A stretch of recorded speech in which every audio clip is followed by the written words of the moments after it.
Guys, we don't have captions. Today's restream bug is Oh my gosh. no captions. So you're just gonna have to guess. Oh my gosh. Today is a technologically challenged Thursday. With my iPad updating, so that means no duck. No duck because Toby's iPad is running an iOS update. And then Oh restream joy. acting up, so no captions. Oh, my they say God. it'll be fixed in 20 minutes, which is by the time this episode is over. Well, Oh, wait, ladies. wait, wait. Oh, no, this is a previous episode. No, that's now. Oh, then it's appearing. So it is. We just can't see our own captions. Okay, I'm gonna try. Okay, you can tell them now. See, I was right. Hmm. And then they'll cancel it and affect our stream. Hey, Jay! You are first in line. Congratulations.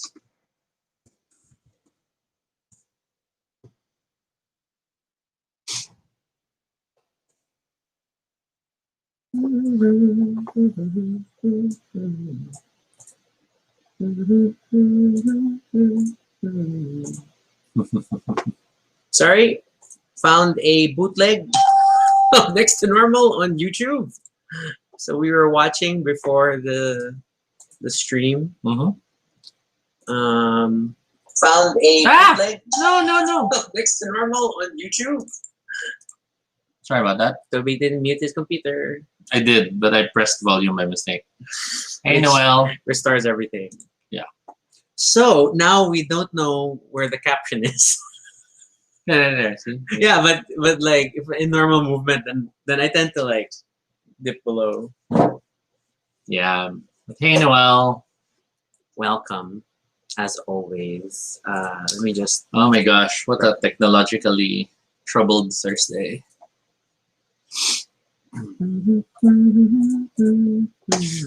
So yeah, just before the show started, we were watching Next to Normal again while having dinner. Yeah. And then started to panic because the stream didn't have captions. So I can't see our own captions in the studio. Mm-hmm. So Hey, Andre. okay, yeah. Then I'm talking to Restream chat support at the same time as this stream. They say it'll get fixed in 20 minutes, and they're probably gonna tell me to reboot.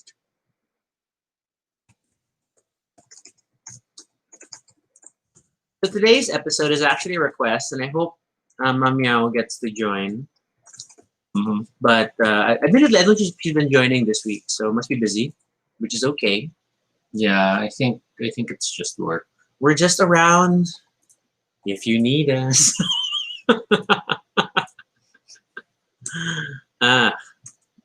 Say that reference. Should you need us? Mm. If we were to be movie accurate. Mm. But you'll have to be like kind of hunched over, like Should you need us? Hey, Mai. Okay. The Apple update might end, so we might still have ducks for this episode. Toby has prepped a duck video. Just in case we don't have the official But duck. I realize it's the challenge of I need my computer muted, but then I need to unmute it for the duck. Yes. And that means shutting the monitor because YouTube. Unless you look for a duck on Vimeo. Right? Yes. Welcome. Oh boy. Okay, that's the other thing. I have to silence my phone. Boom, so loud. Yeah, because I was thinking I could set the phone to be the alarm if the iPad doesn't get ready in time. But then that would be the frantic pianoing as the music.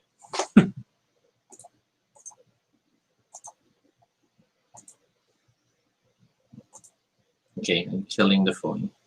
Don't kill I think the iPad's phone. gonna make it. I think the iPad's gonna make it. You have more faith in iOS than I thought. I feel like our framing is not nice. You're on the edge, and like I have an arm free. Yeah. kind of moved. I don't know I don't know how it moved. But this was framed earlier. Well, it's every time when we touch the table, everything moves. Your computer blinks. It's like all of our electronics are delicately bound. Okay, now we're super tight. It loosens in time. A bit more headroom. Years have passed and we still have the same challenge. That's true. Hello, McCoy. Meh. Oh my gosh. There's no headroom. What's happening? Very messy Thursday. Very weird Thursday. Yeah. Ah. Oh So, my gosh. How have all of you been? We're super late today. Sorry. But yeah, I did load the intro. Yeah, dinner didn't finish until finished cooking till like 8:30. 8:30. Yeah. So that meant a panicked, rushed dinner. Good food though. Always. And then you have ready for the next 2 meals. Mm-hmm. Aha.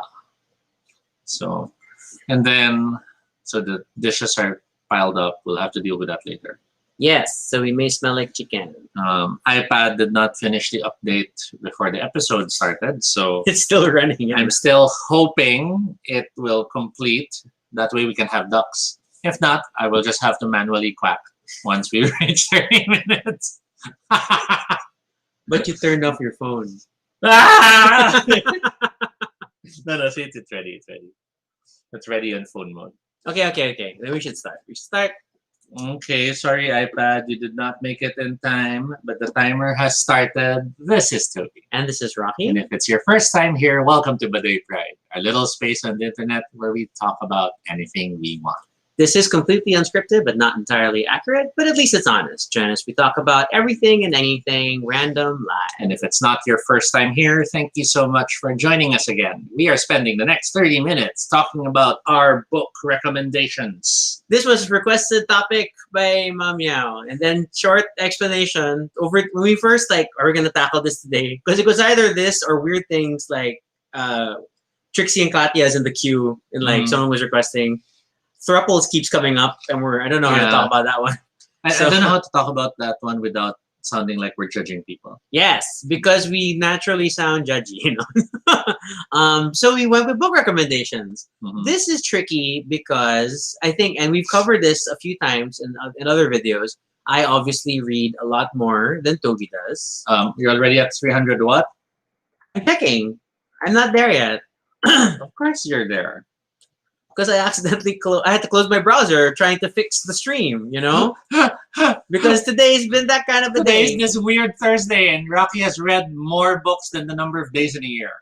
That is true. I am at 345 books out of my 365 book goal. I am 1 year. I am 23 titles ahead of schedule as per Goodreads. Can you imagine that? 1 year. It is a good reading year indeed. And then, So I naturally read a lot more fiction than Toby does. But Toby does read a lot of comics. And rule books. and tabletop RPG rule books. Yeah. So I don't know. Then we were debating, should we discuss a specific genre and make recommendations there? Or try to make it different from the other episode we do wherein we talk about what we're reading currently.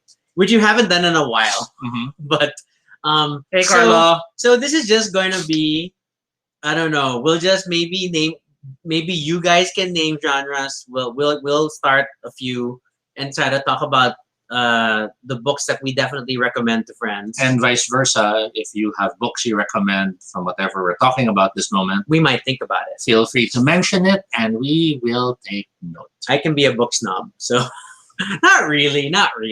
He snobs the books I read. Okay, because some of the books you read. Let's start with the genre. You expect to see a pyramid eye on We'll it. Start with the genre conspiracy. There, you can snub me now. I have no recommendations for conspiracy. Maybe at most, I can be ironic and recommend a comic book and say. If you like sort of an alternate history, science, the like, I super love Matt Fraction's The Manhattan Project. Mm-hmm. It is an image comic. It is super great. It imagines what if the scientists involved in the Manhattan Project were like way more intelligent than they really are and in their specialized field. and cooperating to some degree with certain areas. Not super actually. I think it stressed a lot of their non-cooperation because they all have their own agendas and Oh, that's true. That's true. thinks mad scientist level agendas. So even like weird things like the Einstein who is active is actually an alternate universe Mhm. Einstein who has used his understanding of space time to cross over. I think it was Fermi who was a literal cannibal who, as he eats people, he absorbs their And consciousness. this always reminds me of that fan-made pixel art, supposedly fighting game of the Super Brains, which is an awesome thing that I saw online. Plus, in general, we love Matt Fraction. But going back to books, my recommendation. Wow, we really want to recommend a conspiracy book. Yes! Someone brought notes and is prepared. Of course, because unlike you, I don't remember names. For fiction, I will admit that I am still cheap fun, cheap thriller, popcorn reading when it comes to conspiracy stuff. And that would be the Dan Brown books. As stupid as many of them tend to be, he still does know how to make it exciting to read through. I have never read a Dan Brown. And I enjoy them. I can't wait to see how they'll translate the latest one into a movie. But if you want something that approaches similar material but in a more serious way, or at least a more introspective way, then there is The Holy Blood and the Holy Grail by the Henry Lincoln and Michael Biagnet, if I remember how to pronounce the name correctly, which talks about how how the supposed Holy Grail in French or sangreal might actually mean holy blood, sangreal. And it's an interesting book that covers a lot of that before Dan Brown even touched it. Should I be concerned? Alternately, you might want to look for The Secret History of the World as laid down by the Secret Societies, a book by Mark Booth. It's an interesting look at how crazily people can make interesting interconnections to everything, including stuff like the moon is a great reflector in the sky of the illumination of the sunlight, just like the pituitary gland when it is relating to the brain's immense illumination. It's that fun. The book is highly illustrated, lots of pictures, lots of images to check out. So it is worth looking into if you like conspiracies. I did not know these books existed before today. Like right now. Noel says Dan Brown, after a while, gets predictable. That's what makes it fun. Because you know that, oh, that's where he's going to go. And then sure enough, that's where he's going to go. The moment anyone is looking less than normal in terms of, this person has a very unique haircut, or this person has a very unique skin condition, or this person has a very unique blank, he's the villain. And that's Dan Brown for you. To be fair, I think the equivalent of like easy reading Dan Brown for me is probably Michael Crichton. But yes. Then that was like my level of reading. Well, let's shift then from conspiracy to thrillers, because that's where Michael Crichton kicks in. But I wouldn't necessarily recommend Michael Crichton. Not books. even the dinosaur books? Not really. I mean, okay, to be fair, I first read Michael Crichton in grade school. Mm-hmm. I read the first Jurassic Park in anticipation of the movie. Mm-hmm. It was the longest book I had read at the time. And then that made my young grade school self be very annoyed that the movie did not follow the book. Mm-hmm. And then I learned to be disappointed time and time again that movies do not follow the books they are based on. Sadly, yes, my love. I actually I can't think of a thriller that I would recommend. Why? What do you have, Toby, in your list? It really depends on genre, see, and we read different areas. Okay. For mine, and I have to load because I forgot again who wrote it, but I have it in my. I have different folders for different stuff I read for different purposes. And this one would. Oh my gosh! I deleted it here because it's in my It's in my iPad. Crap. I cannot help you remember this book that I don't know what it is. Oh, Carlos says it. To be fair, I read it, and I do like that book. mhm. I do like that book. It is one of the few Stephen King books I have apart from the Dark Tower series. So Okay. I would recommend it. So That's a for good book. thrillers, I'm a Clive Barker fan, so I like a lot of his work. If I were to choose only one for you to read, um, if it's for horror, then you can't go wrong with the Books of Blood. If you want something exciting but more in the fantasy angle, something closer to like Neverwhere of Neil Gaiman, then you have Arabat, which is his super crazy fantasy modern realism type of book. But if you want something that you could read with your kid, it would be The Thief of Always, which is very well done.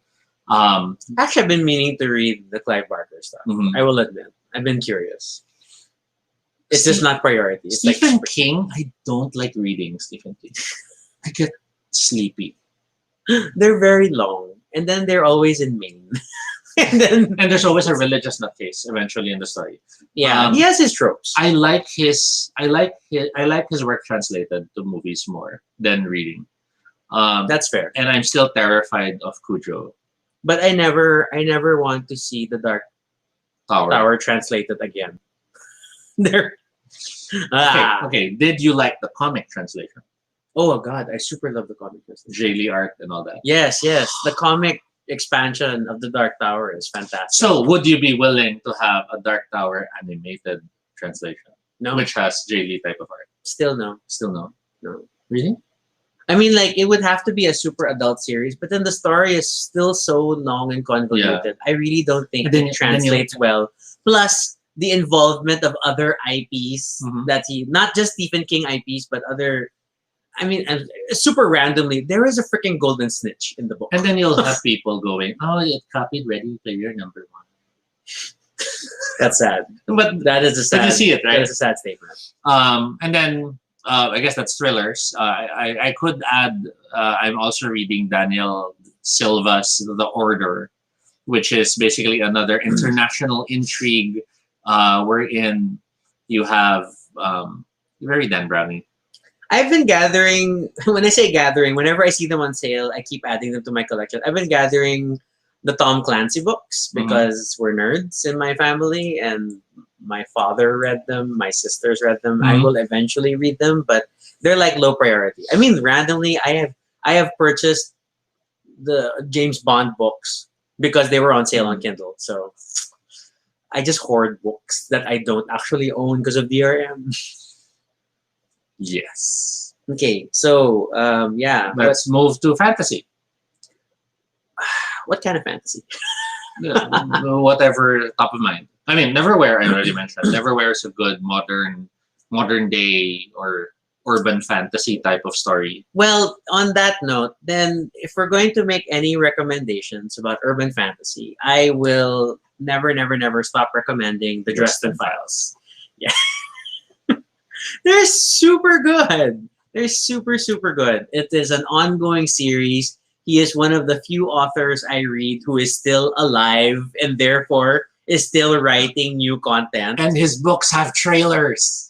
Well, more recently, they've been making trailers. And for the some of trailers books. are awesome. Yeah, they're very campy. I mean, like, and it's, but yeah, the Dresden Files, I just love overall how he weaves a lot of different sort of fantasy tropes, Mhm. whether it is dealing with the Fae or dealing with vampires, into his fantasy world, and it all makes sense. And then the series has reached an epic climax where there has been supernatural conflict, and the city of Chicago will not be able to ignore. And yeah, that's a thing. So, Sorry. Noel mentions he grew up reading Sidney Sheldon books. Aina shares Never Pugad read. Baboy taught me Tagalog and Same. Filipino humor. That's how I learned Tagalog also, from Pugad Baboy. And then Carlos said, when he got through the first few Oh, chapters of the Alfred. Dark Tower, I felt confused with it. Admittedly, The Gunslinger, the first book in the Dark Tower series, is not the best book in the series. Mhm. Things start to really pick up in book 2, the drawing of the three. And then once you get to Wizard and Glass. Oh my god! I think that's the breaking point because that's a really long book. Mhm. But then if you stay with things until Wizard and Glass, which is actually book 4, then you're in it. You're in it for the long haul. The mythology is too deep, and the characters are wonderful. RJ asked, "Do you like Agatha Christie?" I have not actually read an Agatha Christie book. We've only watched some adaptations of Agatha Christie stories to movies and miniseries.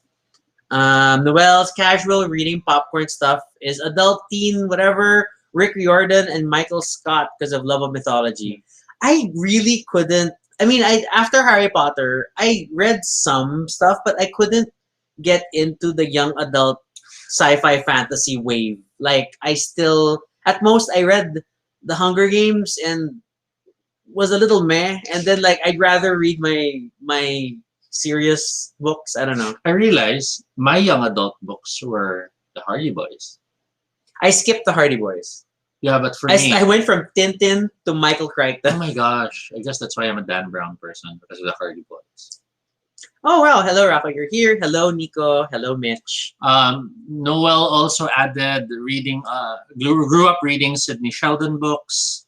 Oh, there's an interesting question from Noel earlier. What are our classics must reads?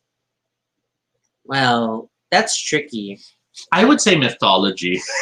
I was going to say along those lines, and as much as I personally, I prefer Edith Hamilton's mythology a lot more. Yes, But Edith my Hamilton. family was a Bullfinch family. Like Okay. my grandmother started with teaching Bullfinch, and credit to Bullfinch, it has a summary of Arthurian Mhm. lore, whereas Edith Hamilton's mythology is really more Greek mythology. Yes. So I mean, there are pros and cons. Are there Um, any other classic books that we would recommend? Look, when you say classics, okay, my family was the type that in the summer, if you complain that you're bored, one of two things will happen. Mhm. You will be made to do chores, most likely yard work, or number two, you must read a classic and write a report on it Okay. in the summer. So things like I read the works of Shakespeare over several summers. To be fair, some of them were like comic book adaptations, but that's what I ended up reading. So you do not make that mistake. But I don't know. So the word classics is triggering to me. Mm. I think report. I barely survived reading classics. I always found myself getting bored. So a lot of my reading were smaller books or illustrated ones, like Hope for the Flowers of Trina Paulus. I mean, and in all, if I were super to recommend a mythology book, there is a obscure, probably out of print one called the Wonder Book, and that is I don't know. It was more young adult oriented in terms of how it told the Greek myths, Mhm. and I just have very good memories of reading that, so that sticks out. My younger years addicted to reading book was a book called When There Is No Doctor. I can't find the actual one right now, but it was this brownish book, and it was all about how to deal with emergencies. Everything from if a person's having a heart attack, if a person's bleeding, if a person's this and that. And I was so fascinated reading that as a kid. If you want, or like other obscure things from our childhood. Mhm. Oh no, I lost it. What was I thinking? Oh, there were these different fairy tale books, but then but like shorthand in the family, we always called them like the blue fairy book, the red fairy book. It was a series, and I Mhm. don't know what they look like now. But then like those were like um classic fairy tale compilations. And then see the blue fairy book. Is that it? I don't know. Is that the name? Is that the Can't remember. Dover Child's Classics there? Is that the cover that you remember? Looks like a new cover already, Okay. but could be. I don't know. So that's something. Wait, skimming through. Noel has read all of Paulo Coelho. I have not. I have not touched Paulo Mhm. Coelho. And then My likes Paul Straub. I am not familiar with Paul Straub. Ina shares Wizard and Glass made her cry. Rick Riordan, Hardy Boy votes. Veronica decides to die. Until now, she's deciding to die because Mitch hasn't finished the book. And then Does Goosebumps David here. count? Of course, they're books. All books are books. Yeah. Do not discount books. Noel mentions Alice in Wonderland. Oh, that's a good book. I mean, if you really read Alice in Wonderland, Alice Through the Looking Glass, and it's often sold together now. It's a really good book. Hmm. I actually still have some of my old Choose Your Own Adventure books, which they're still fun to go through sometimes. If you want to see how far you can go before you reach an ending. Um, but let's go back to urban fantasy. Oh, wait, but one moment. And then Noel says he loved Inferno by Dante. Okay, that's not easy reading, but I will admit, Dante's Inferno is still my favorite of the three Mhm. versus, Purgatorio and Paradiso. I mean, as much as it's one story and the epic comes together, but let's face it, Inferno is the peak of that series. Okay. All right. But urban fantasy. So Dresden Files. I recommend franchises, okay? Because I will have one other story, one other compound story. Number one, in my mom raised us with what we called pick a book. So anytime we went to a bookstore with her, we could pick a book, and then that helped cultivate our love for reading. Mhm. And then beyond that, my mom is also the type of person where we're looking at the bookshelves, and then she's like, "Oh, look, it's a series. Doesn't that look exciting to start?" So she trained me to look for series so that I have continuing reading and I'm satisfied for a while. So that's why when I say the Dresden Files, I'm gonna say the whole thing. Mhm. And admittedly, the Dresden Files, similar to Discworld, is best read in order. Each story stands alone, Mhm. but there is still continuity that happens. It's like reading a comic book that the individual trades may have complete stories on their own, Yes. but the overall life of the character makes more sense in the proper sequence. I'm thinking of any other urban fantasies that we may have overlooked. The closest one I could mention. I look to the right because my shelf is there. The closest one I could mention, which I did enjoy, was Christopher Golden's Myth Hunters. He goes through a series of books wherein it's all about fairy tales in a dark, gritty type of storyline. So if you like Fables, which is a Vertigo comics series, but you wish it was more Grimm's fairy tales type of fables, then that's where Myth Hunters with Christopher Golden kicks in. And when you say Grimm's fairy tales, we're talking blood, right? Yes. We're talking blood. We're talking fairy tale creatures killing people and punishing people and this and that. My grandmother loved to retell the story of the red shoes and that stupid girl who kept dancing and then the shoes wouldn't stop and her feet bled and she died. So that's like most of these stories end with them dying. Carlo, more tips on encouraging your kids to start reading books. It seems to be working on my nephew over in Singapore, Mhm. and it really starts with a lot. Initially, it's a lot of reading with your kids, Yes. reading to your children, and making it fun, Mhm. which means doing the voices and having good story intonation, and reading the same story over and over again if he wants to. One of my favorites will always be the monster at the end of this book, which apparently has become a movie with somehow got Elmo. So yes. Geek Alphabet book. Oh, by Gino. Yeah. Yes. That's still Hopefully around. that's still available. You might want to see. He did it, but I don't necessarily think it's good. Like, But it's something it's to have. fun to read together. If you want to read it with your kid and get them into geek stuff, there is the Geek Alphabet book you might want to look up. So I could only get new toys like at the end of a quarter with a good report card, Mhm. but we could always get a book. As long as mom went to the bookstore, and mom obviously always went to the bookstore. So I don't know. The best way to encourage reading in your kids is to show that you are reading a lot, and then let's spend time reading together. Anyway, yes. Okay, so beyond urban fantasy, let's go now. Fantasy. I would have to state the Dragon Riders of Pern. I have never really read Pern. This is Anne. I am slowly collecting them on Kindle as Anne they go on sale. McCaffrey? Oh my god. Okay, why do I know the author? But then yes, Anne McCaffrey's It's Dragon a Riders of Pern. name. You know me and names. But they're authors, they're special names. They're still names. You revere them. But yeah, Dragon Riders of Pern would be one of the ones I'd highly recommend. Strangely related to that, from a similar era, is the Sant novels by Pierce Anthony. Of course, Toby recommends a book with puns. A franchise with puns. I love Xanth. I do too.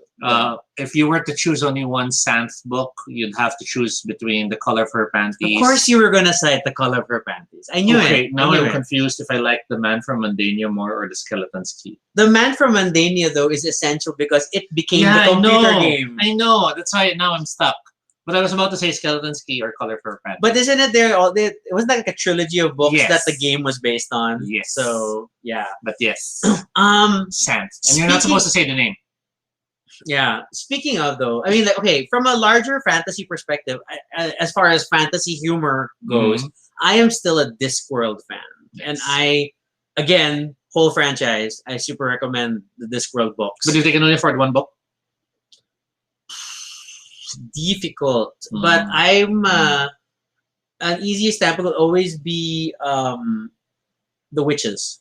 okay. So I love the one with the witches, and it starts the pattern where a lot of the witch books or are structured around popular fiction. So the witches is structured around Macbeth, and then later on, not Lords and Ladies. Oh my god, I can't remember the title. The one where we introduced the singing one is structured after the Phantom of the Opera, and then Lords and Ladies is structured around Midsummer Night's Dream.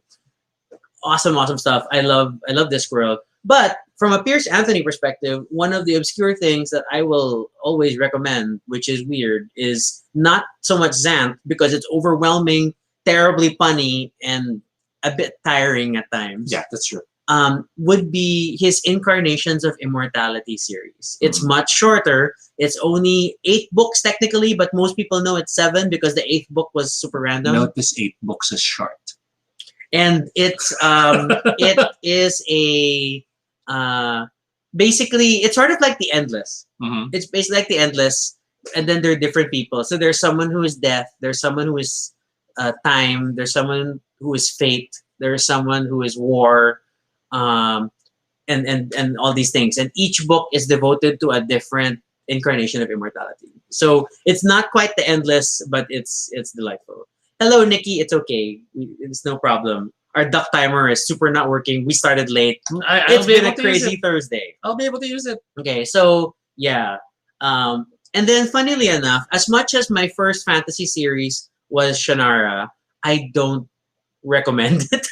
I wouldn't strongly recommend Shannara because then I read Lord of the Rings after, which was okay. I mean, I like Lord of the Rings, but I can't recommend it easily because it's not like easy reading for some people. What I would recommend, however, would be the Dragonlance saga. It's a huge collection of different story arcs, but you just need to focus on the main first set. Nikki, what did you just buy? I'm not sure what you're reacting to.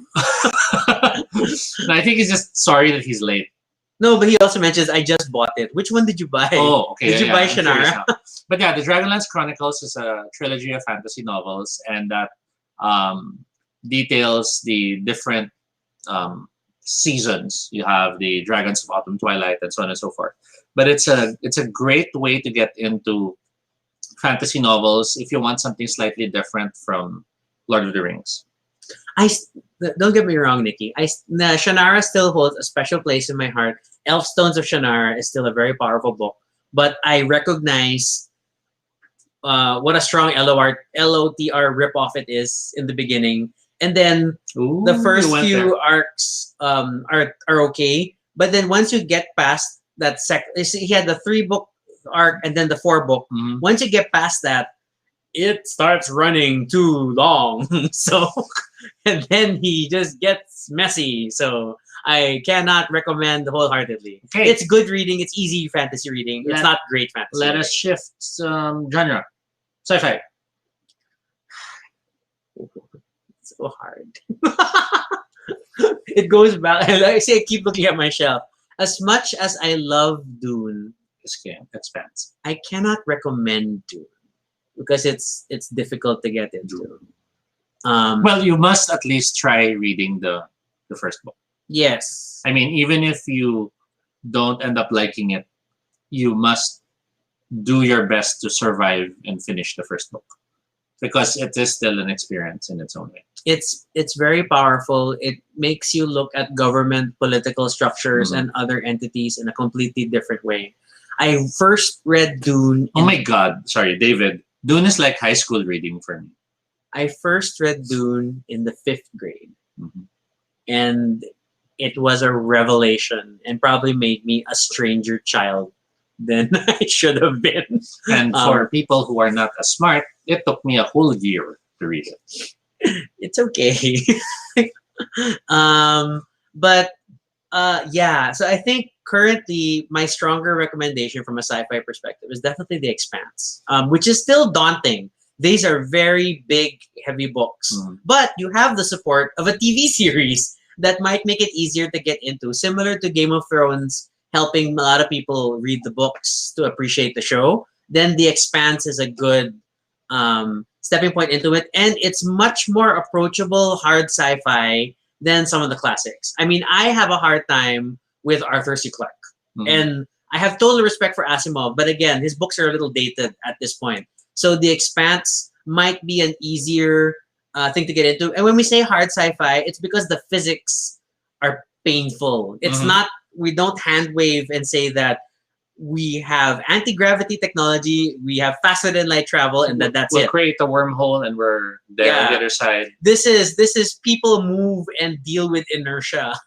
and may get crushed Mhm. by their own ships, and that's why the setting is still only within primarily within the Earth solar system, so it can't go much further My than that. asks Asimov. Yeah, that's what I was saying. Asimov, I've only read a few actually, and I will get around to reading all of it. But it's hard. It's hard reading. It's harder Mhm. because it's definitely an older period of writing. So I sense that. I sense that.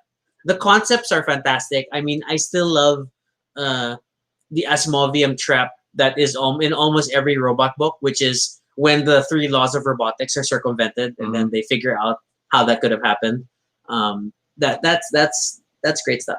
It's great stuff, but not easy reading. So I'm trying to recommend like realistic books that people might read. Yeah. That's how I feel when I recommend books. I'm realizing I don't think I really have that much sci-fi in my Well, I think roster. from a comic perspective, then you would go planetary. Yeah, but I think that's more thriller than sci-fi. I mean, compared to Let's Expanse, Okay, because fair. there are sci-fi elements or sci-fi tropes in the narrative. See, the duck is back. But yeah, stop, stop. Okay, but You have forgotten not to stop your duck. but Planetary, admittedly, is less about science fiction and more about narrative tropes. That's So, true. and that's why I find it hard to count it as a sci-fi thing. But if I were to view it that way, then that would be Dune isn't sci-fi also because it's more about a statement about government and religion. So I don't know. Maybe I'm just overthinking it. We're gonna fall into that trap of speculative fiction. Yes, and all fiction is speculative. Moving forward, before we dig deeper into that, let's go to other genres. Horror, you don't read horror. So I much. don't read horror, so the closest was It. Mhm. Nice. I don't know why I got super obsessed with It when that clown terrifies me, but I guess maybe because the child protagonist was asthmatic. But beyond books, though, are there horror comics that you've enjoyed? Well, I'm still in the process of reading The The Walking Walking Dead. Dead, and I have a newfound respect for the story as it was presented in the comic, way more than the TV show, because the TV show just dragged on so Mhm. long. I had this feeling of, oh my god, the comic in 12 issues got to this point of the story, Yes. whereas the TV show took 2 seasons maybe to get there.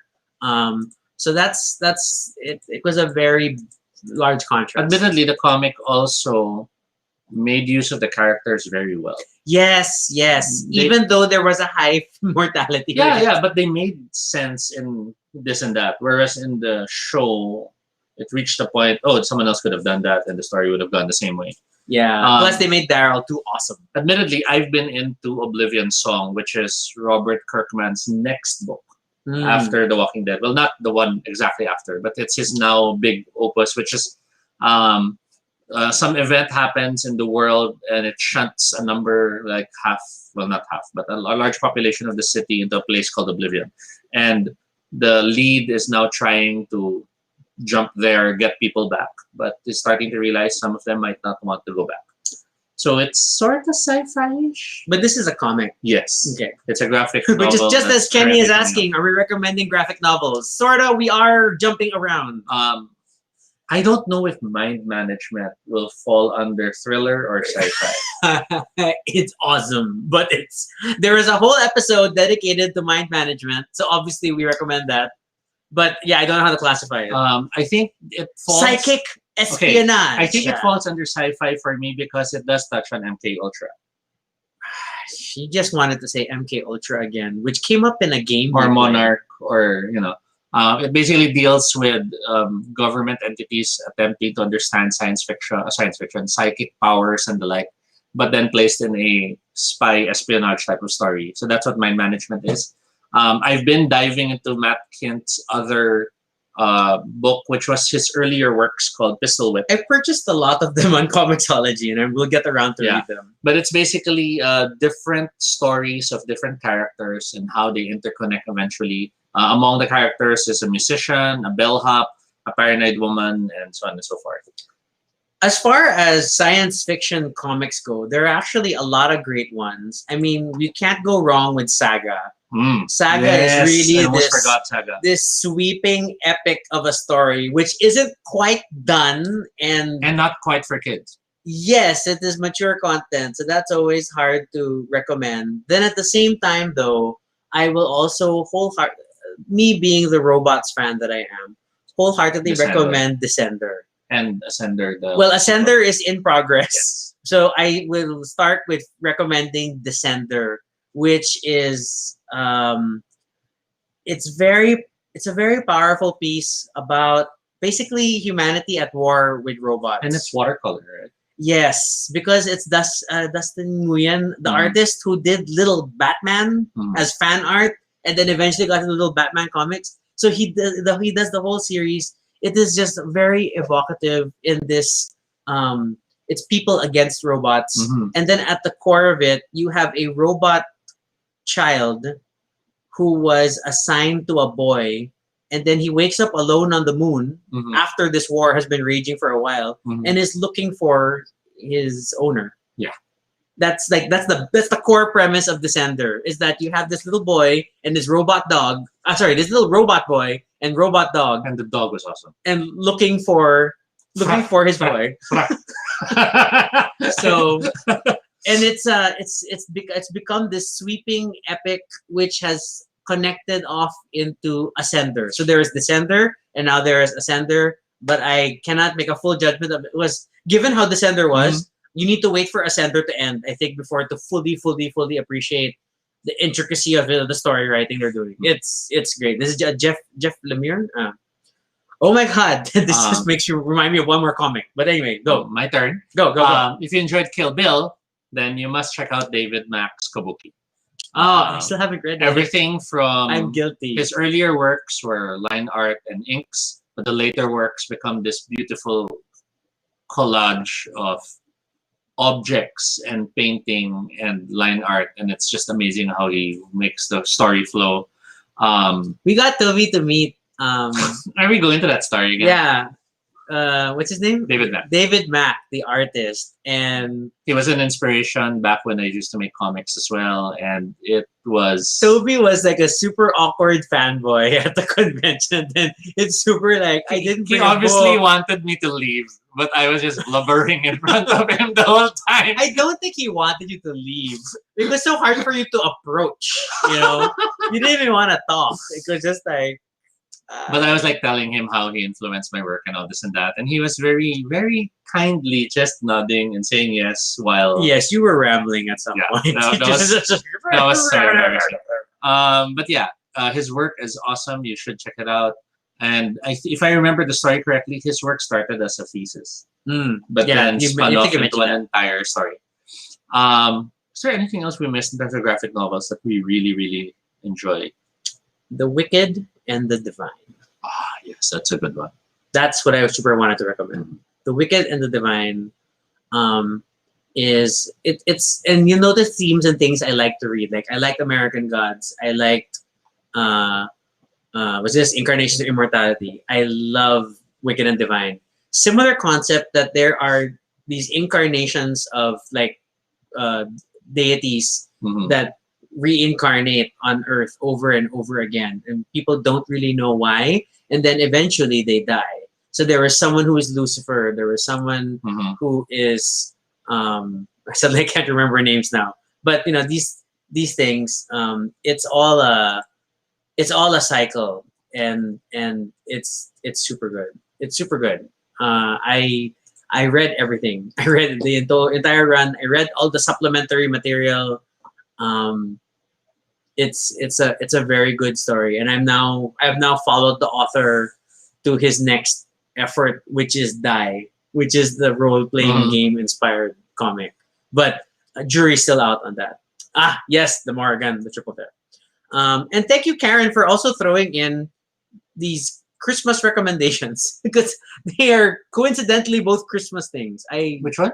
It's like Skipping Christmas by John Oh, Grisham, and then now Merry Christmas, Alex Cross by James Patterson. So they're both Christmas related.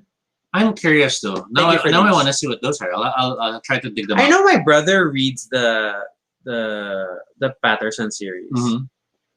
Ah, but another person, with the same last name, has also recommended. So either you are family or something else. So But that's interesting. Always happy to have presences appearing in in our feed who we might not know. new voices are always welcome. So we touched on horror, we touched on fantasy, we touched on science fiction. What haven't? Okay, slice of life. Like super mundane stuff. So like I think earlier someone commented Archie, for example, was one of the Ah, recommendations that they would have under that. what do you have in that wheelhouse? I don't know. I'm trying to think. Um, For slice of life, admittedly, I like shorter, quirkier bursts of narrative. Um, so everything from Banana Yoshimoto's work, such as Lizard and Kitchen, um, and then there's the some of the comics that were released in the Vertigo line. There was Kill Your Boyfriend, there was Girl, and there was oh my gosh, I can't remember the name. It was a holiday. Let me try to Google it. of course, I tried to retcon and think like, actually, I realized where does Tintin fall? I guess it's more of action adventure thriller. Yeah, This is very adventure journalism, and I love Tintin. I super do, and could recommend. So I would definitely recommend Tintin. But I don't think I've read anything super. I mean, like I favor genre fiction mhm. with a serious like not quite normal slant to things. I have a very I don't not a hard time, but I'm just not particularly interested in sort of slice of life stuff. Mhm. It's always there is a sci-fi hook, there is a secret whatever hook. Yeah, so the other one I couldn't remember was Saint Swithin's Day, What is which was a book by Grant that? Morrison and drawn by Paul Grist. Okay. That this is way back, Trident Comics. It wasn't even Vertigo, and I found this comic in a bargain book sale bin because Good for you. when I was digging through it, um, it was this bunch of comics that someone was selling. I guess I don't know, but it was bound together. So it's like different books, and they were book bound. And I was like, okay, I'm buying it. Interesting. So it was an interesting mix of comic. It had Saint Swithin's Day. It had the earlier Lucifer comic by Trident Comics, which I don't think most of you have ever seen. Unfamiliar. Yeah, it had a very Trident of Lucifer. No, that wasn't it. Lucifer Trident Comics. They're 1990s. Yeah, that was that one. Yeah, we're all just looking at Toby's computer as he points at things that you guys can't see.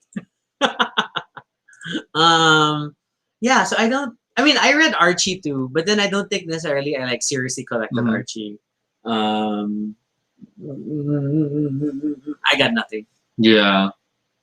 And then there was basically the stuff that we enjoyed, the graphic novels that were a story of their own. Habibi, for example. Um, I'm glad you like that. I got that for you. mhm, that was really good. We Three was also good. We love We Three As because depressing as it was, yeah, it was super good. Yeah. Okay. Other genres that we haven't touched on. Oh, mystery. oh wait, I realized sort of slice of life. Closest I'll get is Tales of the City. I was about to say.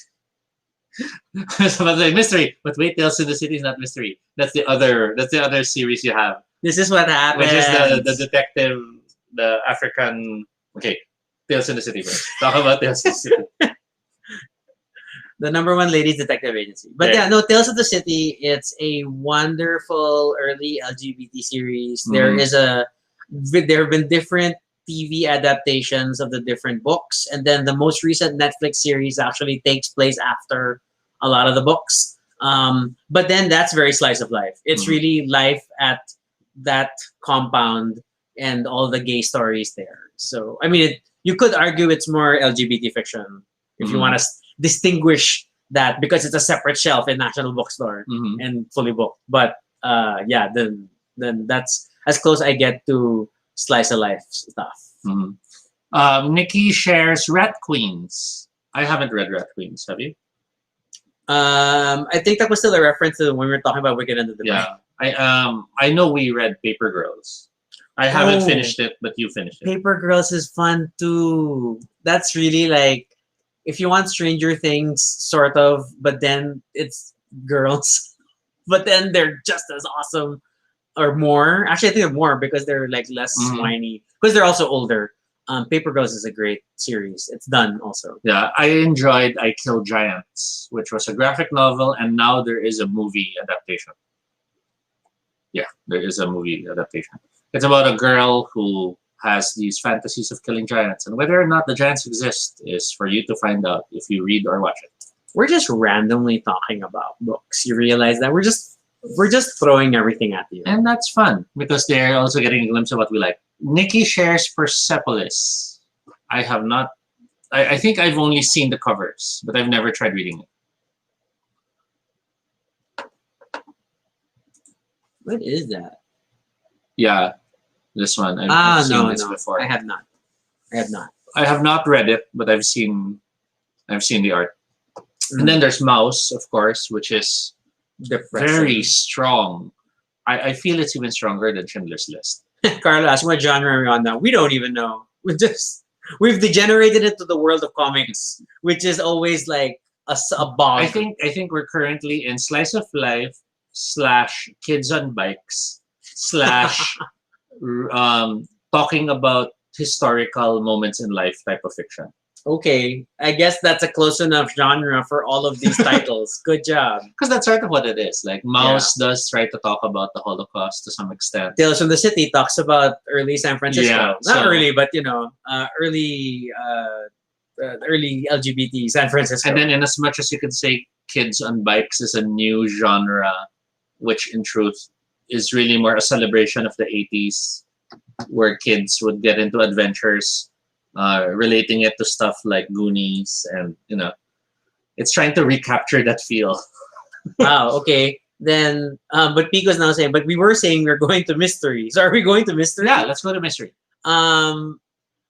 But yeah, I think the most straight. I mean, okay. To be fair, Dresden Files are mystery books. Also, Mhm. they are very structured around detective stories, so that scratches that itch for me. But I also like, yeah, I had a thing for the number one ladies detective agency. Yes. They're very charming books, very easy reads. I used to read them on an MRT ride.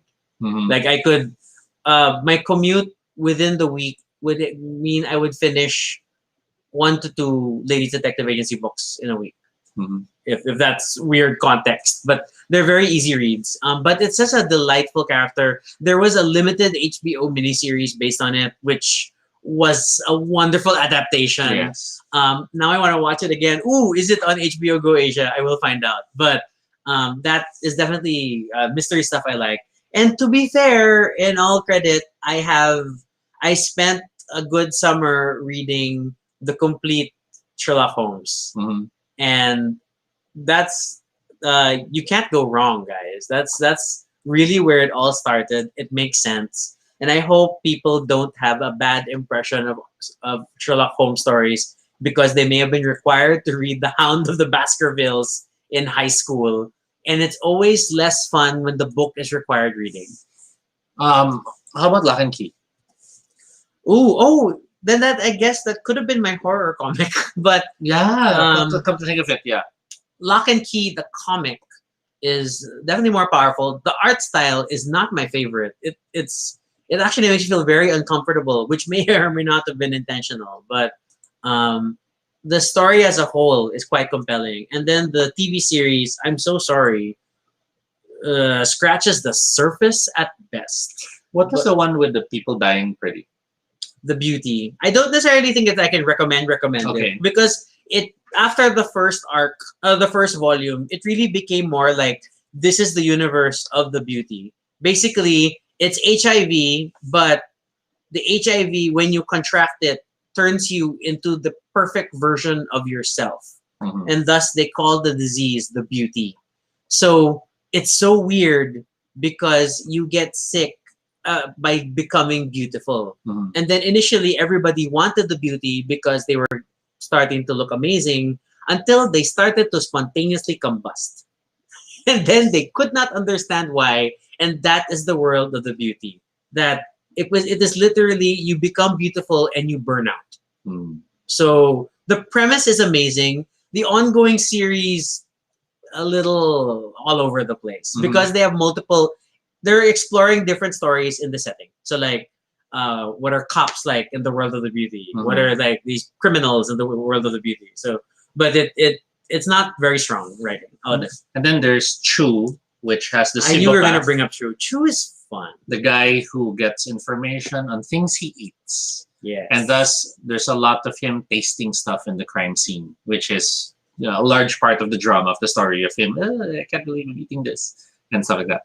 But it's got compelling stories. It's nicely procedural in the way Mm. that procedural shows function. Um, in a similar vein, in terms of procedural stories, I would have to add Global Frequency. The pilot? No, no, sorry. Although For sure. the comic is closer to a sci-fi thriller, it still does have in its own way mystery in the heart of every episode, every issue. Global Frequency basically tackles people who are part of the global frequency. They all have these clunky large phones, and they are called by Aleph when there is trouble within their vicinity or when their expertise is needed. There was an attempt to transform it into a show. The pilot was the only thing that was shot, and it has been released on YouTube. Um, it's actually pretty good, and I feel so bad that that show didn't push through. But it's okay because we're talking about books. Yeah, but yeah, so Global Frequency would be that one I would recommend. If you prefer your mysteries to have a superhero angle, you might want to look at Top 10 and Astro City, which are both um, they're comics that are set in a world where powers exist and detective stories happen. So you might want to check those out. Not for kids. David mentions Asterios Polyp. Okay, I heard of that. I have not read it. I'm so sad. The number one Lady Detective Agency TV show, despite being a joint project of the BBC and HBO, is not on the HBO Go Asia app. I want to watch it again. Anyway, Carlo mentions Why the Last Man. That was a good series. And then to some degree, Fables I enjoyed up until a point. It just dragged Yeah, on too Ex long. Machina was fun too. We're super jumping. The mayor guy who could talk to machines. But Why the Last Man was very well written. Admittedly, it is a fond read. I think it was definitely the long form in terms of many issues read I enjoyed. And then the next time I enjoyed the long form reading was Walking Dead. Mm. But in between the two, there weren't that many serial stories that really caught my attention, unless I count Books of Magic. Okay. But it's tricky because Books of Magic was good because of individual different books. Mm. That's as funny as that sounds, saying it aloud because of the title. But then You had the first few books where he meets different people in the Vertigo world, which is Mr. E, John Constantine, and I can't remember the last person he reads. Destiny. And it's an introduction to the world of Vertigo magic, the rules that bind it, and all this stuff. And then later on, it's his own story arc where he deals with the fact that his parents are unable to cope with what he is. And We did not highlight that we're wearing our Tintin shirts. Yeah. It's the most booked shirts we have. And then, yeah. So, is there any genre we have not tackled? Well, I have my weird surreal Comedy. Japanese fiction, Oh, yeah, yeah, yeah. You have which to is mention really Murakami. which is really just Haruki Murakami. And then like if you were to only read one Haruki Murakami book, which is always hard. I'm torn because like it might be easier for people to just read the short stories. So there's collections like The Elephant Vanishes, which is I think one of his most solid short story collections. It features things like the bakery attack, and then Mhm. upon meeting the 100% perfect girl, which is so quoted all over the internet. Mhm. But in terms of like stories that really resonate, a lot of people love Kafka on the Shore and the like. But then I still have a soft spot for the Wind Up Bird Chronicle Mhm. and like making that as like your entry point into Haruki Murakami. Better that than Hardboiled. Hardboiled Wonderland. No, because that That, then that, that that was the weird confused me. that was Yeah. the weird like science fiction Yeah. thing already. And then Nikki wants to cover young adult. I thought he was cheering, going yeah yeah yeah I yeah yeah. thought it was hell too. But he wants to cover young adult. I okay, but I don't know. Do you have any Japanese authors first that you want to Just highlight? Banana Yoshimoto, which I've mentioned already. Okay. So that's pretty much covered. I don't. Okay, and I think I said this earlier, but I don't have strong feelings for young adult fiction. I do not. I really don't. It's like if I'm going to read fantasy and stuff, then I might as well read um, uh, actual fantasy, like full on fantasy series and the Mhm. like. I didn't like. I finished the Hunger Games and didn't like it. I have not read any of the Rick Riordan books. I have not read. I have not read a lot of things. Mhm. I've read a bunch of queer fiction, and actually I should just load my list. And how did I There. okay.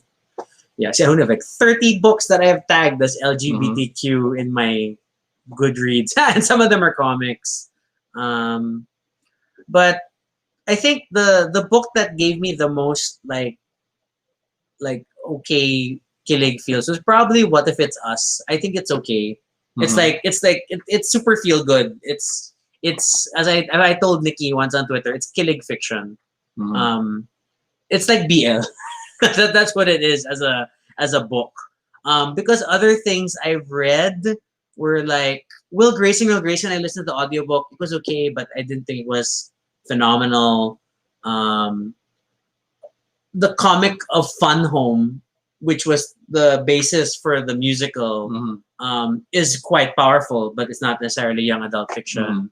And then I read Every Day. I read Boy Meets Boy, but I couldn't take the weird like it felt like overly utopian in its setting. Mhm. Um, At least it's not the Omegaverse.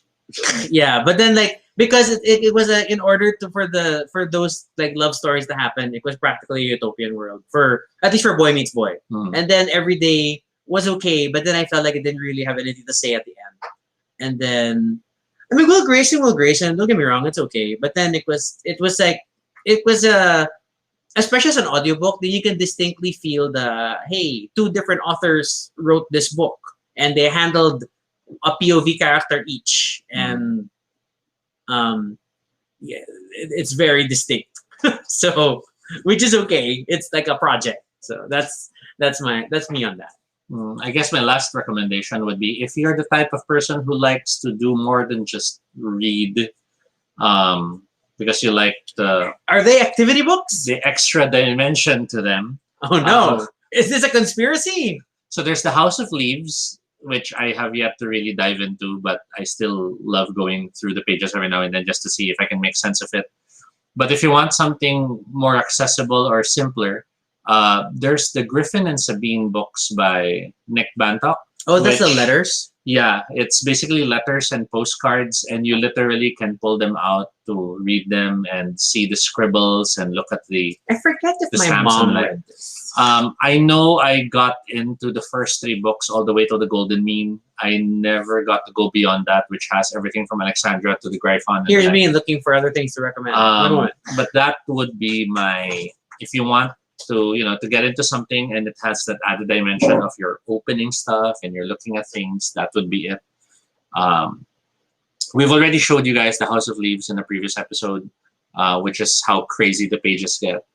But I guess that's it for me, because you are more the book person than I will ever be. Yeah, I know. And then I guess, I mean, things that special mentions that will always stand out for me is that I super love the Shel Silverstein poetry books. I still maintain a collection of things like Light in the Attic, Falling Up, and stuff. Those are beautiful. Both the art and the writing, always classic, timeless stuff that I like rereading over and over again. And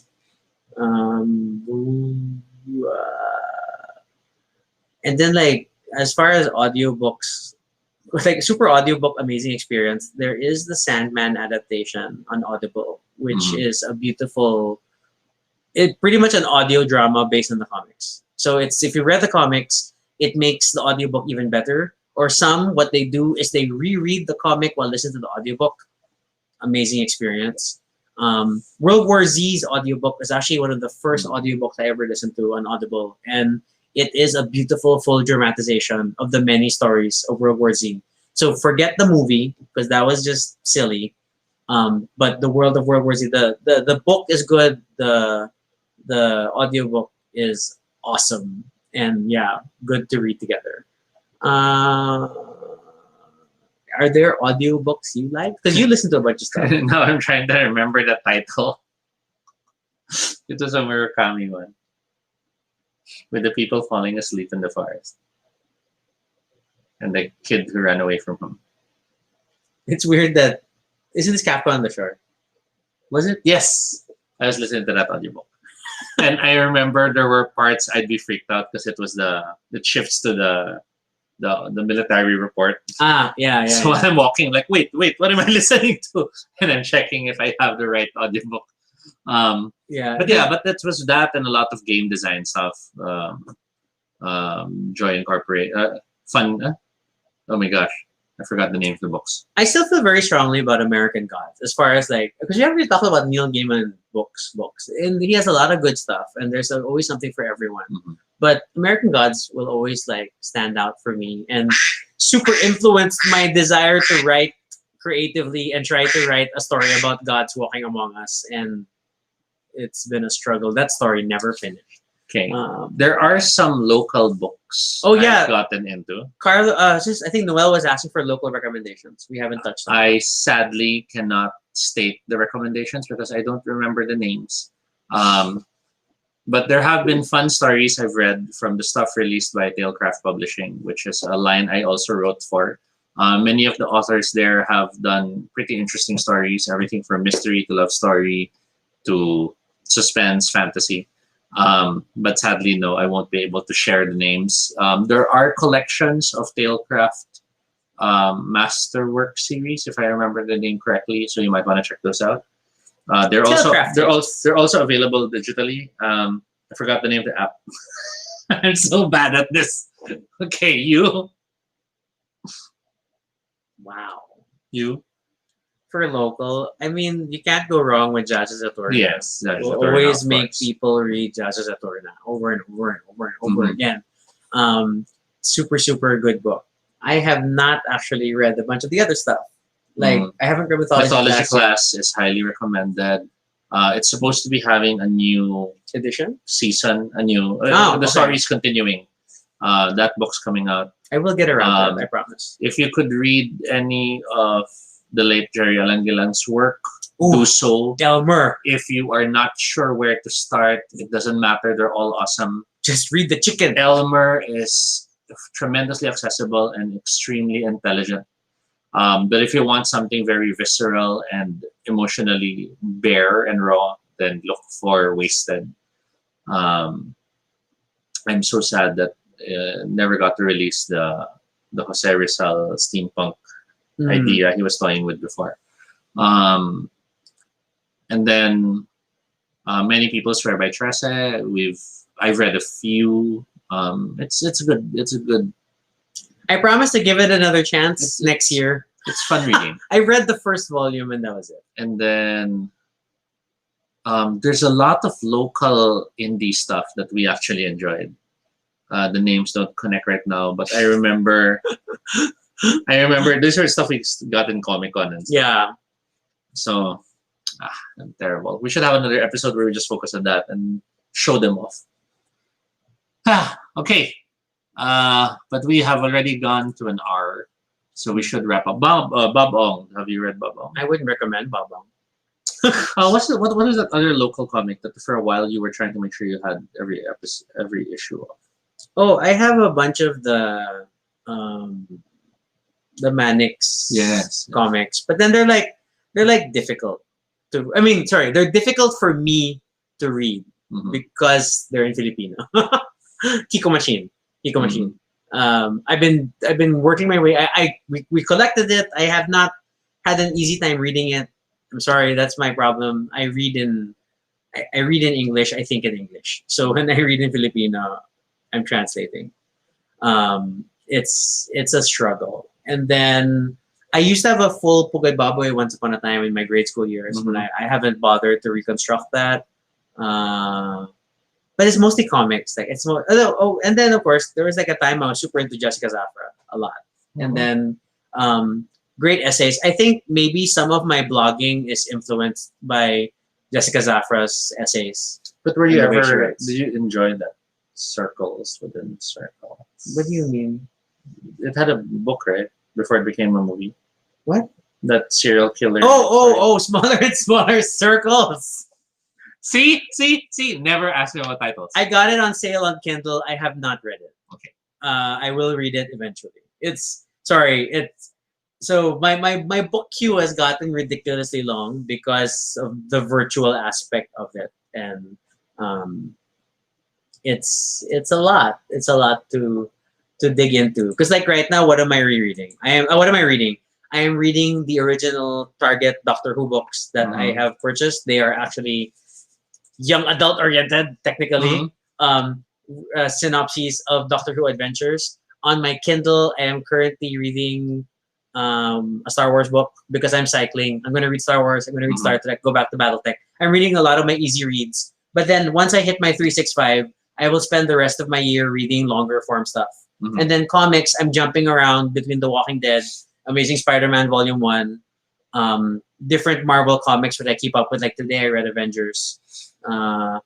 And then I just picked up the IDW run of Judge Dredd, which I don't know when I'm going to read. And then the New Scientist thing of Matt Fraction. And are you counting? No, you said five. So five. Okay. Yeah, I read a lot of things. I, on the other hand, less in terms of comics, other than Oblivion Song and Pistol Whip, I have been rereading the Legion of Superheroes because the chronology volumes are amazing. Because Lee just loves it. I'm at volume 127. We're in bed and he's still 124. gushing over these comics, which he has read I don't know how many times. So I'm at the Universe of Blade It's story. so cute though. Which is the Legion of Superheroes finding the Titans after waking them from suspended animation in Egypt because they have been placed there by Brother Blood. So it's a Universal and Brother Blood versus the Titans and Legion of Superheroes, which is still adorable and awesome. And this comes after they had the Fatal Five meet the Emerald Eye. So other than Legion, Yeah, he was squeeing during the Fatal Five fight. He was like, showing, look what happened. but then I realized Mano wasn't there anymore. Oh Mano, I miss you with your disintegrating hand. I have also been We studying. should do a Legion episode just for you. I've been I've been studying role playing game books because we have an upcoming Knights Black Agents, which is Spies meets Vampires game this Saturday. Yes. So it's It may be a one shot. It may be a campaign. We're not sure yet. We'll find out after that session. In relation to that, because it's still the gumshoe system, I have been also reading the Yellow King books, Gumshoe. which is 4 different books: Paris, The Wars, The Aftermath, and This Is Normal Now, which is a different take on the Yellow King. Like the Cthulhu Yellow King. Yes, it tries to approach it with the gumshoe system, and I guess it's their attempt to do something as big as Adventure. the Mask of Nyarlathotep in Say that Call again. of Cthulhu. I will Say not that say it again. again. Say that I again. will not say it again. And then there's Vampire the Masquerade 5th edition. A lot of people are excited for the upcoming companion, which brings back the Salubri, the Ravnos, and The the Tsimitsi. Tsimitsi. Shamishe. As well as includes rules for playing mortals and ghouls, which was admittedly odd that was not present in the main book. And expanded coterie rules. Yes, because now you can buy certain advantages, which they were calling merits again, surprisingly, in that interview, depending on the coterie you have, which I think is just going to be something like you can buy this if your coterie has a Toreador, or you can buy this if you have a coterie member. That would who's be ventured. cute too. Which is an interesting way to kind of force it. Okay, fine, you're in the coterie. Now we can buy this. You just move the camera. Yeah. So, and then other than all of those, I think the last system that I've been reading to try to get a better grasp of is this fantasy system that allows for solitaire play called Iron Sworn, which might be interesting for those out there who like role-playing games but haven't been able to find a game to group with. So that's all my reading. Or a group to game with. A game to group with. Oh my God, you're right. What did I just say? Let's group game. That's because we're beyond an hour. Let's wrap up. Yeah, but yeah. So I don't know. So Pico, is that the December one? Yes, that's the companion, and it's going to be completely free. So register right now in the Renegade site, so to make sure you get a copy. yeah. So obviously we're very weird, terrible, random at recommending books. Because we just go anywhere, and thus I titled this episode "Book Recommendations 1." In theory, we may do this again and just randomly rave about books that we like, because that's how geeks are. And notice we won't focus on dissing things we don't like. We will just dance over it or remember. And because between me and Toby, we like very different things already. Yeah, Rocky hates the stuff I like. Not all. No, I just don't read them. I don't hate them. To hate them, I need to have read them. You're just afraid that you'll read the Dan Brown book and suddenly go, I like that. No, I am not gonna read Dan Brown. I'll read Tom Clancy before that. It's okay. I'll read It's James okay. Bond. It's okay. There will be some day that I will have to read it to you, What? and you won't be able to leave. Why? And Am I therefore- comatose? Am I invalid? Or maybe you're resting, or it's a massage, and then I'll Why would you read Dan Brown to me during a massage? That is not relaxing. No. All right. Do you have any closing recommendations? Random stuff I super like but hard to read are things like if you like there's a bunch of transhumanist books I've read which I super enjoyed, like it was the Apex series by Ram Nuez. Oh my gosh, Mami, this is your topic. Welcome to the channel. Oh, you'll just have to rewatch it again. But yes, this is your topic. Oh wow, Mitch is like light reading recommendation, please. I'm sorry, we have my light reading is a Star Wars book. So we mentioned Dan Brown.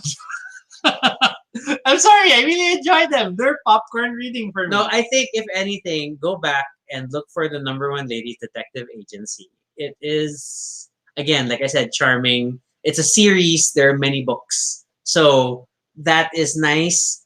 Non-traditional detective work. It's not super forensics because it is set in Africa. Mhm. So, but I did not expect to love the books as much. Like that is like the lightest series I can recommend. That is super charming, super charming. For those who like um, Vampire the Masquerade, Mask of the Red Death is actually pretty fun reading. It's not great writing, but it's campy enough to be fun reading if you want to read a story that's very much set in the world of darkness. But if you want something that feels more in tune with the game line itself, then you have to check out Beckett's Diary. Mitch, number one ladies detective agency. I'm not sure what you typed because it's like Book the daily. book daily detective agency. So just to be sure you get the right one, the number one ladies detective agent. I can grab it. Look, I can grab it. It's like Okay, it's grab in it. a convenient spot. It's right there. So I'll remind everyone while Rocky is away, 300 plus books I in can a hear single year. Can you imagine that? I just tried to run 12 games in a year. See, I got the compilation of the first four. It's so cute. And then they're all the covers are like this. But then they annoyed me because look, they changed edition because of the HBO series. So now when you have them together on your shelf, They're different. there is a number on the six. The things they do to torture me. All right. Um, Yeah, I think, Mitch, you will enjoy Griffin and Sabine. I think you'll enjoy those only because they feel like you're peeking into the story unfolding between two people writing letters to each other.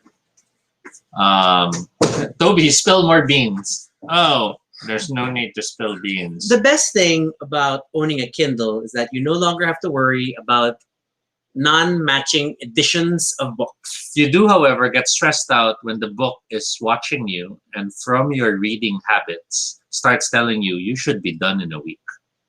No, Because it has that estimated time, right? it's not saying you should. It's that you will. It is based on your average reading Well, time. that's the thing. You will be done in a week. But what if you're not? Then you feel like, oh no, I'm failing as a reader. Does yours really say a week? No, I mean if you have that estimate comes out, but what if you fail to achieve I only it? get a few hours. Who gets a who gets a week? Mine normally will just say that at the longest reach is like 4 hours, 3 Okay, hours. next Mitch. Judgmental book. It's just a Kindle. There's nothing wrong with reading actual books, but then I will admit, as my eyesight has not improved at all over the years, um, your a Kindle's ability to change, or actually any e-reader's ability to change line spacing and font size on any book you read, and even margins around the side, tremendously customizes your reading experience to what is optimal to you. And then I am carrying a library wherever I go, Mhm. which is great when you travel. Not that we've been doing any traveling, but yeah. So Veronica still still deciding deciding that. to die. So Noel, what you mentioned, the word for that is velicor. It's the love for the smell of books or the lovers of books. And the smell itself is called bibliosma. Wow. People obviously some book nerds decided to make words for these things. Or worse, there are words that have been existing that we never No, realized. it just sounds like portmanteaus of like of smell and book and then True. put it together. That's true. Yeah, so I mean like I still collect in physical format books that I super like. But then more and more I'm digitizing my collection. So things like I admit like my Star Wars and Star Trek reading, which is like the equivalent of me reading trashy romances. Is really like it doesn't deserve shelf space in a house that is running out of shelf space because of board games and Transformers and the like. We need to decongest, and then like there are books that I would want to let go of. I have no idea how to let go of them. Like, why do I keep buying Michael Crichton books? I'm not gonna reread them, and then I keep buying them on Kindle. So things like that. Yeah, I think though, as you get older, you find yourself shifting to digital for a lot of things. For space, for eyesight, Yeah. majority of my comic book collection is now digital. But then you find yourself buying physical for the stuff you really want to celebrate as, oh, awesome new cover, or oh, it's this new edition and I want to keep it. But not anymore like before where almost anything you'll buy physical. But I generally want to contest this, but I have multiple copies of Dune. So How many? what can I do? How many? Technically, we're down to 2 From? because the third died. Died from rereading. And the 1 and the 2 were the same edition cover style. So, yeah. But that new one, the brown one with the metallic stuff, is the That's the third only. The rest are other Dune books. I don't super buy the same one. Oh wow, we should do shellfish. sadly no. You can't comment photos in the chat. No, on Facebook you could. On Yes. YouTube you can't. However, on a future episode, maybe we can invite some viewers to guest in and Yeah, and show like us your books. show and tell books. Yeah. That would be a fun thing to do in a future episode. Because like we could like I don't know if you want to end it that way, but it'd be rough. But oh my god, it's like I took a picture. Like the picture for advertising today's episode was a close up of the Gaiman shelf and the Terry Pratchett shelf. Tintin is below, Tales from the City on the side, Adventure Time on the left. Okay. It's a mess. Last, I guess, would be non-fiction, self-helpy type of book. Did you ever have any? Oh, 2 things, but I'm a nerd. So number 1 is oh my Science or gosh, Star Trek? no. What was the Oh wow, that didn't help me.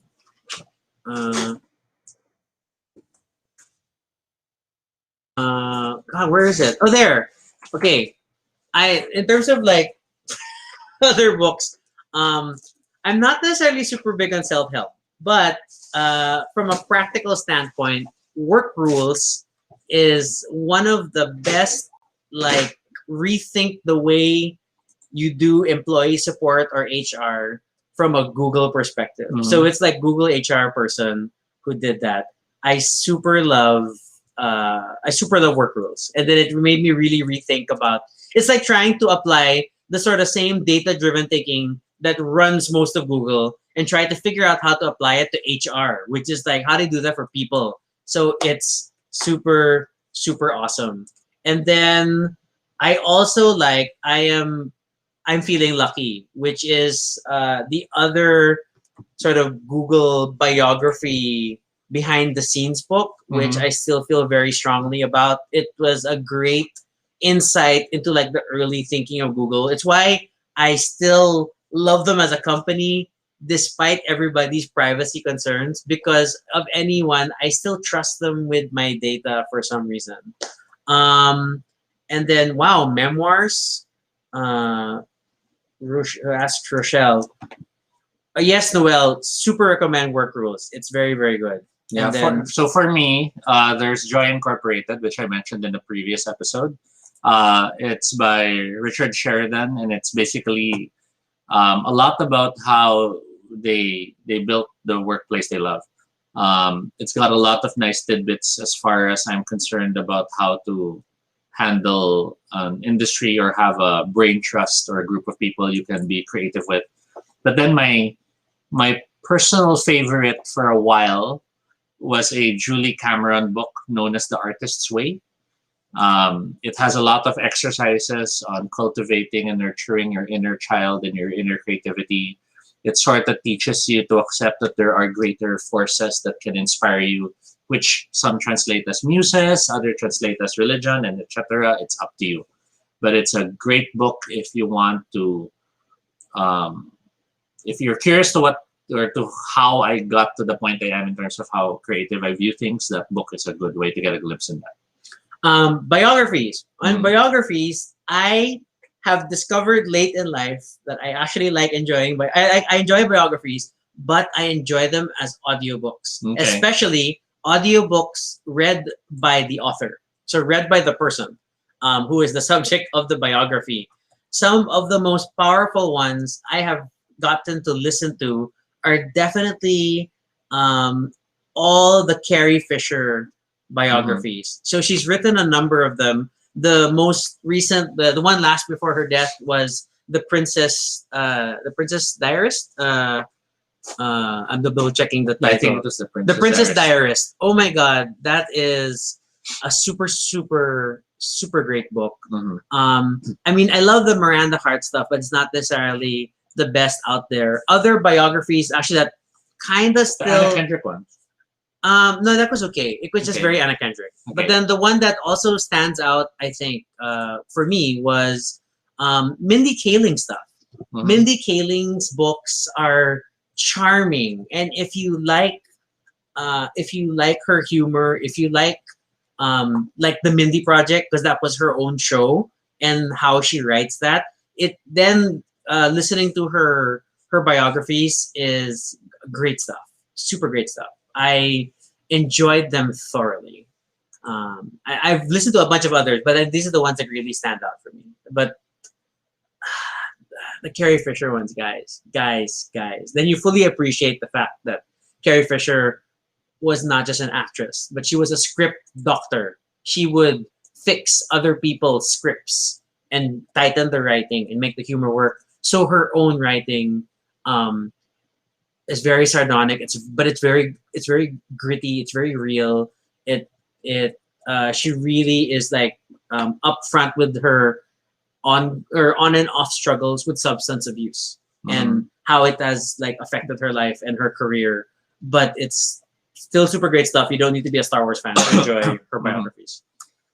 I have two last ones. The stuff I read through audiobook a few years ago. Audiobooks are fun, guys, but So- I think biographies and audiobooks are superior. Yeah. So there was Tim Gunn's book.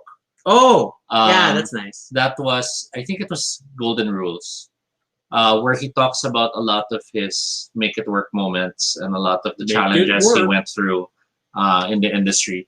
And then the one which surprised me and how much I really got into it was On Writing, a memoir of the craft by Stephen Oh, King, everybody! I haven't read that. I'm supposed to read that. which was interesting because it gives you a glimpse of the struggle he went through and when he nearly died, Hmm. and how that affected how he writes. So it's an interesting thing to go through. Oh my gosh, yeah, Mommy, I was gonna look into the Princess Diaries. You can even, I mean, it's as scary as I think it was Shockaholic. Yeah, Shockaholic was like, what's this? The context is she writes it because she talks about her experience with electroshock therapy Mhm. and the gaps in memory. So it's like, oh my God, what are you doing? But these are the things that she writes. Weird Things, RuPaul book, not great as an audiobook, not that great as a book. Bianca Del Rio book, also kind of meh. The Ross Matthew book is actually the good Mhm. biography book of the people who came out of RuPaul. Although I haven't gotten a copy of the Michelle Visage one. Mhm. So just saying. Wow, this is a long episode. So I guess that's it. Books. I can never stop talking about books. Well, we'll definitely have more episodes that will cover books in the future. We'll have to do another episode of book But recommendations. in this one, we tried to cover a lot, from fantasy to thrillers, from science fiction to. We had no horror. system. We just threw books at you. We discussed graphic novels. We discussed autobiographies. We discussed memoirs. And all in all, that was more than 30 minutes. We had a lot of fun, and we hope you will join us again next time. If you have questions for us or suggestions for future episodes, feel free to fill out the Google form, which I cannot see myself. It's there, but we see can't it on see the it. stream at bit.ly Baduy Pride Ideas. Reminder, tomorrow, Friday night, we are interviewing the Odiva MC Black. If you have questions for MC, you can either send them to me directly if we're connected on social, or you can fill up the Google form. A Mhm. friend has already sent like a bunch of questions Oh, that's on, awesome. on chat. So that's cool. And yeah, get your drinks ready because Friday night and all that. Mhm. And then you can follow us on Twitter, all Toby No Shade, RG Suniko. You can also check out our blog. That's baduypray.com for all the previous episodes and stuff about us. Yeah, and of course, feel free to continue the conversation in the comments below. What books do you enjoy? What do you love? And then and I will answer Noel's question. Was he reading it himself, Ross Matthews? Yes. Mm, okay. RuPaul also did the narration for her own book. I mean, particularly, I favor biographies if I see it was read by the author. If it one, it's an autobiography. Two, read by the author. Yeah. Otherwise, I don't like. I don't necessarily venture as heavily. Sorry, what was that? Vibrabox, that online. Because there next episode What? there was an online resource that has free audiobooks, but it's by crowdsourced voice records. Oh, you're the one who Yeah, mentioned so that. we'll talk about that next episode. Mamiao, I will read it. I haven't read Small and Moral Circles yet. As an Athenian, I feel I must read it.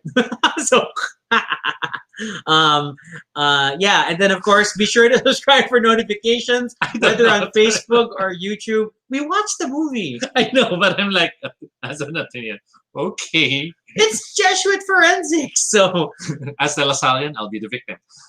Go on. subscribe for notifications, whether Facebook or YouTube, so you don't miss our next live stream. Once again, I'm the Athenian. And I'm the Lasallian. And this this is is Baduy Baduy Pride. Oh, that was not the way to end this episode. Thanks for watching. Who knows? Maybe we'll have a book in the future. Noel